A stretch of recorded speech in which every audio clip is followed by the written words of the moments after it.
guys! Hello! Good afternoon! Good afternoon again nga pala. Anong oras?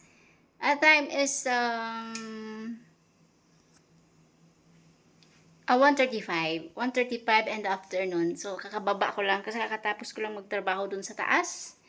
At ang sabi ng amo ko, marami siyang iniwan dito na pagkain. Ayan. O, diba? Katawan lang talaga ang ayaw tumaba dito. Dito walang problema sa pagkain, sa totoo lang. Marami namang pagkain. So, ito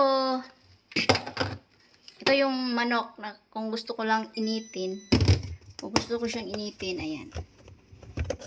Buksan natin. So, ayan guys. Yan po yung manok na yan. Masarap yan siya. Initin ko na lang yan. Oh, ayan. Kukunin ko na lang. Ilagay ko na lang dito sa kukunin ko na lang sa loob ng rep para madali na yung natin. Pakita ko mamaya. Ito siya yung fried chicken. Fried wings nga pala. At saka ito, kung may wings, meron ding tiil. Ayan. Pero masasarap ng mga pagkain na ni amo. Oh, di ba? Oh. Yan, sarap yan siya. Initin ko na lang yan. Hindi ko alam kung ubusin ko yan. Hindi ko maubos-ubos yan. Saka ito, ito siya beef. So ito, kailangan ko siyang lutuin kasi hindi siya luto. Yung mga iba naman, pwede ko lang siya i-microwave, ganon. So ito naman yung mga iba dito. Ito para sa alaga kong mga cat. Ayan. At ito mga chichiburechi lang to. Mga gusto nyong may slice na onion rings.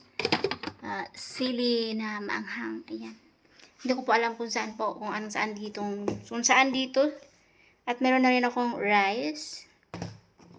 At ito nga yung manok. Kailangan kong lutuin. Kailangan ko lang siyang initin. Ayan. Sabi ni amo, kainin ko daw yan lahat kasi marami na daw eh. Baka meron pa siya itadagdag dito mamaya. Char, sana all. Maraming pagkain. Pero sometimes talaga wala. Pero sa akin na yun, may isda doon sa labas, sa freezer. Ayan.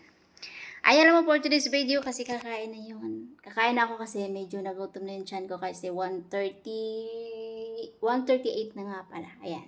Bye-bye. Eat muna ako.